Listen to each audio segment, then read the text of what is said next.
नमस्कार, 20 मिनट 20 खबर में आपका बहुत बहुत स्वागत है। आपके साथ मैं हूं अभिषेक। अगले 20 मिनट में आपको हम 20 अहम खबरों से रूबरू कराने वाले हैं। तो शुरू करते हैं 20 मिनट में 20 खबरों का सिलसिला। प्रदेश में मानसून ने जोर पकड़ लिया है। सोमवार से लगातार हो रही बारिश के बाद पूरे प्रदेश में नदी नाले उफान पर हैं। कई शहरों में जल जमाव हो गया। मौसम विभाग ने 28 जुलाई तक राज्य में मूसलाधार बारिश की संभावना जताई है। सोमवार को भीलवाड़ा में रिकॉर्ड तोड़ बारिश दर्ज की गई। यहां 24 घंटे में 205 मिलीमीटर बारिश दर्ज की गई।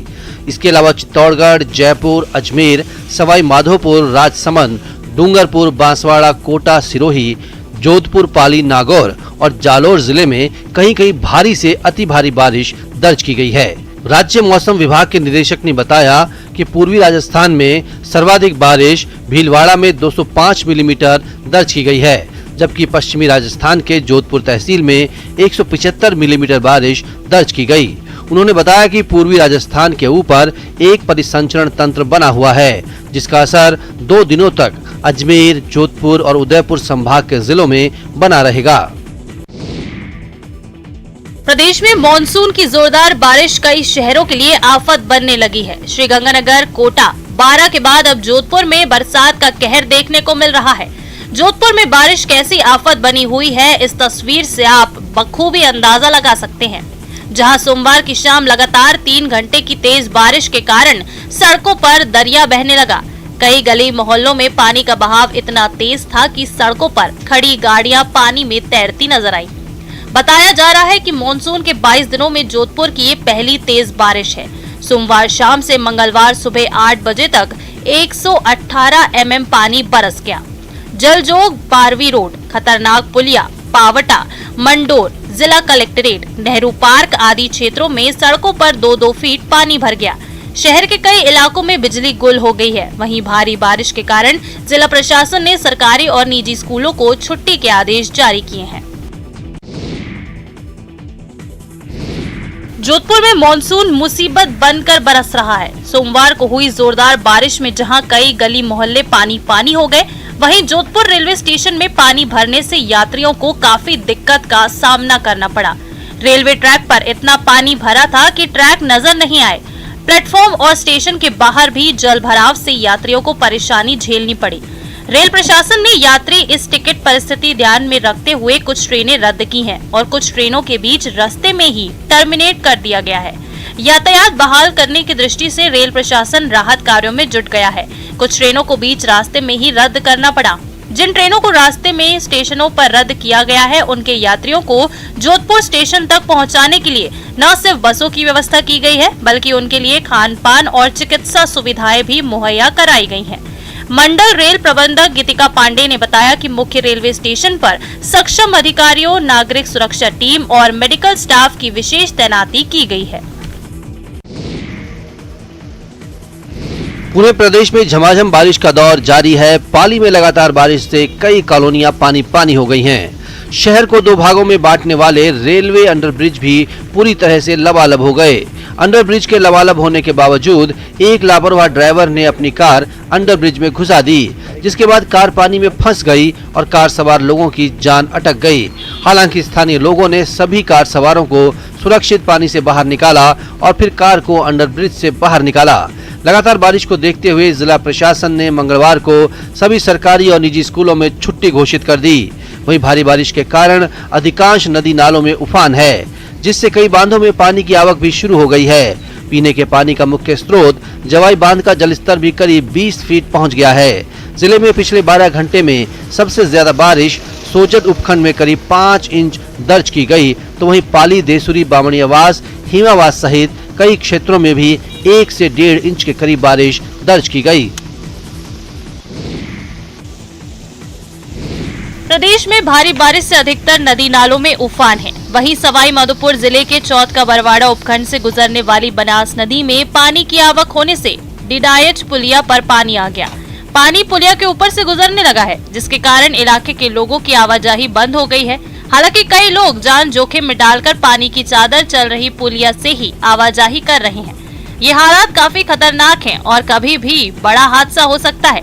लेकिन पुलिया पर पानी आने के बाद भी प्रशासन की ओर से सुरक्षा के कोई इंतजाम नहीं किए गए हैं। यहाँ तक कि कोई सूचना बोर्ड भी पुलिया पर नहीं लगाया है। लगता है प्रशासन को किसी बड़े हादसे का इंतजार है। पानी कल से चल रहा है।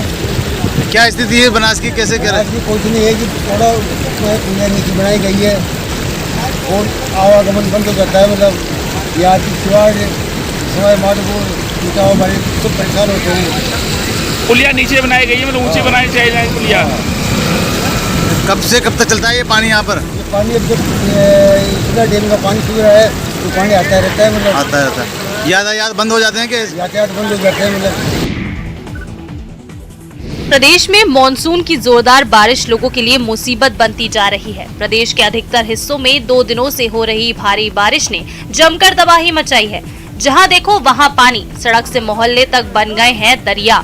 प्रदेश में जारी मॉनसून की जोरदार बारिश के बाद भीलवाड़ा में कुछ ऐसा ही नजारा दिखने लगा है।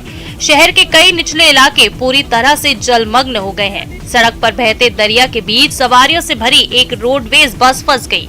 खबर मिलने के बाद सिटी सीओ नरेंद्र दायमा और नगर सभापति राकेश पाठक अजमेर से आई एसडीआरएफ की टीम के साथ मौके पर पहुंचे, जिसके बाद बस यात्रियों को सुरक्षित बाहर निकाला गया। साथ ही बस को भी वहां से ले जाया गया। वहीं एक जगह कार पानी में डूबने लगी, जिससे कार सवारों की जान अटक गई। तभी स्थानीय लोग मौके पर पहुंच गए और कार सवार की जान बचाई। इधर कलेक्टर आशीष मोदी बाइक पर सवार होकर निकले और शहर के बाढ़ग्रस्त इलाकों का जायजा लिया। अजमेर में मॉनसून की मेहरबानी से जहां किसानों के चेहरे खिले हुए हैं, तो वहीं प्रशासनिक लापरवाही ने कई इलाकों के रहवासियों के लिए परेशानी खड़ी कर रखी है। लगातार हो रही बारिश के कारण कई जगहों पर जल भराव हो गया है, जिससे लोगों को आवागमन में दिक्कतें हो रही हैं। तो वहीं खराब इंजीनियरिंग के चलते कई जगहों पर पानी की निकासी नहीं हो पा रही। शहर के दोराई इलाके में बने रेलवे अंडरपास की हालत सबसे ज्यादा खराब हो चली है।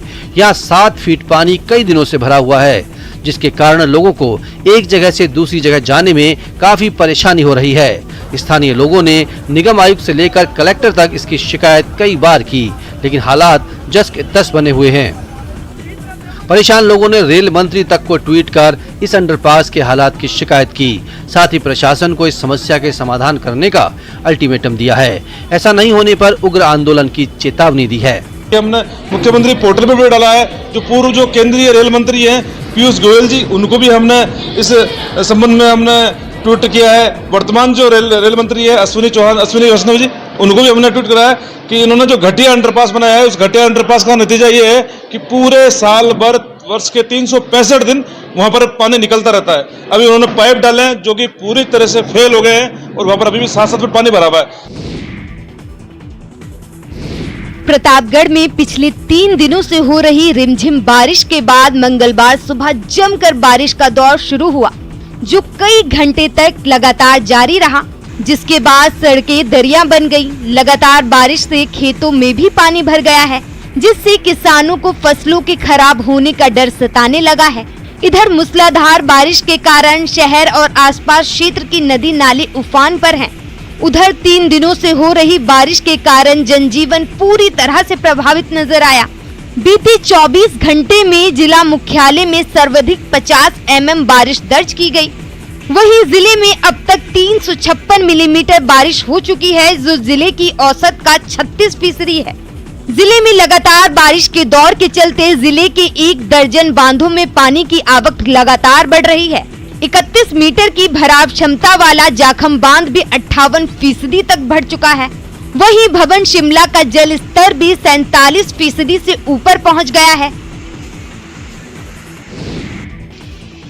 पूरे प्रदेश में मॉनसून की भारी बारिश जारी है।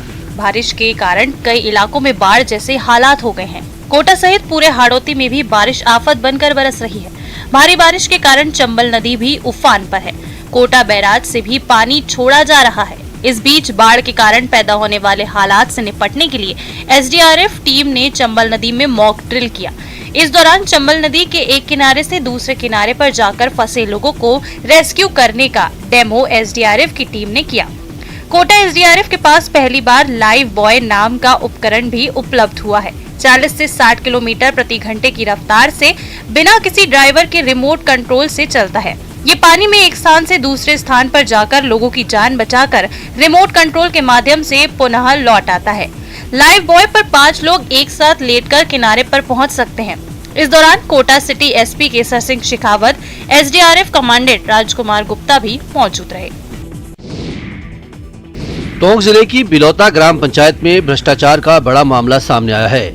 यहाँ भ्रष्ट अधिकारियों ने शिक्षा के मंदिर को भी नहीं छोड़ा। ग्राम पंचायत से लेकर शिक्षा विभाग के अधिकारी बंदरबाट का खेल खेलते रहे। यहाँ तक कि बच्चों की जिंदगी के बारे में भी नहीं सोचा। तभी तो बिना नींव के ही 70 साल पुरानी दीवार पर ही बिल्डिंग खड़ी कर दी। दरअसल शहादत नगर गांव का स्कूल जर्जर होने के बाद विधायक फंड से 5 लाख रुपए जारी हुए थे, लेकिन अब बिल्डिंग निर्माण में पुरानी बिल्डिंग को तोड़कर बिना नींव खोदे ही दीवार खड़ी कर दी गई। भ्रष्टाचार का मामला सामने आने के बाद एसएमसी अध्यक्ष शिवराज मीणा ने ग्राम पंचायत और शिक्षा विभाग के साथ प्रशासनिक अधिकारियों को अवगत करवाया, लेकिन कार्रवाई करने की बजाय भ्रष्टाचार वाले निर्माण को सही और क्वालिटी वाला कार्य बता दिया गया।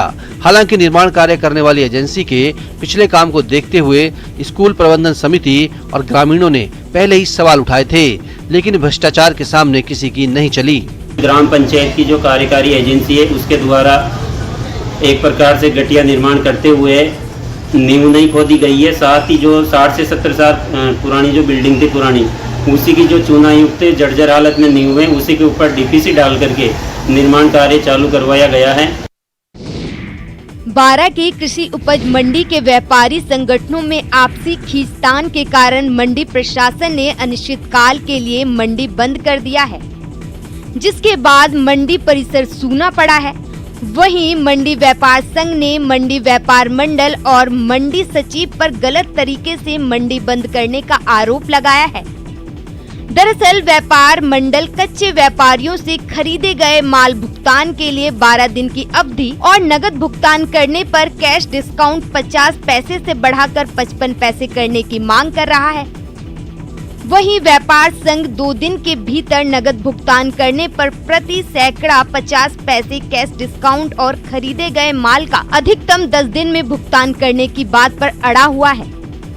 मंडी प्रशासन की मध्यस्थता में हुई व्यापार मंडल और व्यापार संघ की बैठक के बीच सहमति नहीं बन सकी, जिसके कारण व्यापार मंडल के कहने पर मंडी सचिव ने मंडी को अनिश्चितकालीन के लिए बंद कर दिया। मंडी बंद होने की वजह से यहां प्रतिदिन हो रहा 15 से 20 करोड़ का व्यापार बंद है। बीकानेर जिले में बेटियों को आगे बढ़ाने के लिए सकारात्मक माहौल उपलब्ध करवाने के लिए शक्ति अभियान के तहत एक पौधा सुपोषित बेटी के नाम जिला स्तरीय कार्यक्रम आयोजन किया गया। जिले में जन्म के समय घटता लिंग अनुपात और किशोरियों के पोषण के प्रति जागरूकता के लिए मार्च से लेकर अब तक जिले में जन्मी 6,758 बेटियों का जन्मोत्सव मनाया गया।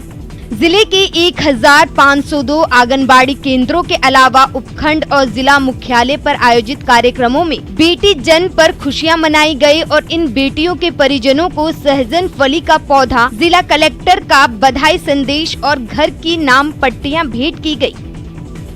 इस मौके पर कलेक्टर भगवती प्रसाद ने कहा कि सहजन का पौधा पोषक तत्वों से भरपूर है। सहजन फली में दूध की तुलना में 4 गुना कैल्शियम और 2 गुना प्रोटीन पाया जाता है।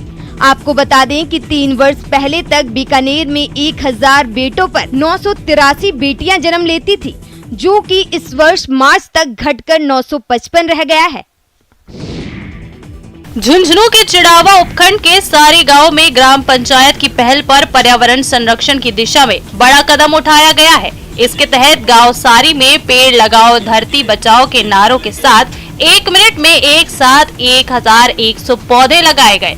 रामकृष्ण जय दयाल डालमिया ट्रस्ट के सहयोग से ग्राम पंचायत में नवीन आदर्श उच्च माध्यमिक विद्यालय और राजकीय उच्च माध्यमिक विद्यालय सारी के छात्र छात्राओं और स्टाफ ने पहले तो गांव सारी में रैली निकाली, फिर पेड़ लगाओ धरती बचाओ के नारों से लोगों को जागरूक किया। इसके बाद मैदान में छात्रों और ग्रामीणों के सहयोग से 1100 पौधे लगाए गए। इस मौके पर सारी सरपंच उम्मेद सिंह बराला ने कहा कि वन क्षेत्र कम होने से वातावरण दूषित हो रहा है। इसे दूषित होने से बचाने के लिए पौधे लगाने अति आवश्यक है। चिड़ावा पंचायत समिति बीडीओ रण सिंह चौधरी ने इस अनूठे कार्यक्रम की प्रशंसा की। उन्होंने छात्रों और ग्रामीणों से इन पौधों की बच्चों की तरह देखरेख करने की अपील की है। 26 जुलाई 1999 भारतीय इतिहास में गर्व का दिन, जिस दिन भारतीय रणबांकुरों ने दुश्मनों के नापाक मंसूबों को नेस्तनाबूद करते हुए करगिल की चोटियों को मुक्त करवाया और विजय विश्व तिरंगा फहराया। इस गौरवपूर्ण गाथा के 23 साल पूरे होने पर लोगों ने उन वीर जवानों को श्रद्धांजलि दी जिन्होंने कर्तव्य पथ पर अपने प्राणों का बलिदान कर दिया। भरतपुर में भी जिला प्रशासन के सहयोग से पूर्व सैनिक सेवा परिषद हर साल करगिल दिवस मनाता है, लेकिन प्रशासन की लापरवाही के कारण स्टेडियम के पास बने शहीद स्मारक पर पानी भरा हुआ है। यही नहीं, जगह जगह झाड़ियां भी उगाई हैं। पूर्व सैनिकों का कहना है कि बड़े खेद की बात है कि एक बड़ी धनराशि से निर्मित शहीद स्मारक अपनी दुर्दशा पर आंसू बहा रहा है। शहीद स्मारक के चारों तरफ पानी भरा हुआ है। मुख्य द्वार पर बड़ी बड़ी झाड़ियां खड़ी हो गई हैं। इसके चारों ओर गंदगी का अंबार लगा हुआ है। ये न सिर्फ वीर शहीदों का अपमान है, बल्कि सबको शर्मसार करने वाली बात है। अपने साथी सैनिकों के लिए जिन्होंने अपनी कुर्बानियां दी हैं, उनके सम्मान में अपना कार्यक्रम कर रहे हैं।